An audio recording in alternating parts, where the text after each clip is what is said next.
मला उपस्थित आपले पक्षाचे महासचिव माननीय विक्रांत पाटील जी, आपल्या भागाचे लोकप्रिय आमदार, आणि मला या ठिकाणी आवर्जून उल्लेख करायचा आहे, मी सुद्धा 22 वर्षापासून आमदार आहे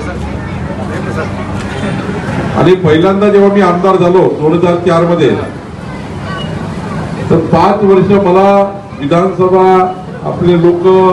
सरकार समजायला बऱ्यापैकी वेळ लागला. पण मला अभिमान आहे, देवेंद्र कोठे निवडून आल्याबरोबर पहिल्या 3 महिन्यामध्ये मंत्रालय, सरकार आणि सभागृह विधानसभेचं हे दणाणून सोडलं आणि एक उत्कृष्ट आमदार म्हणून त्यांनी आपल्या जनसेवेच्या कार्याला सुरुवात केली. आणि असे लोकप्रिय आमदार देवेंद्र कोठेजी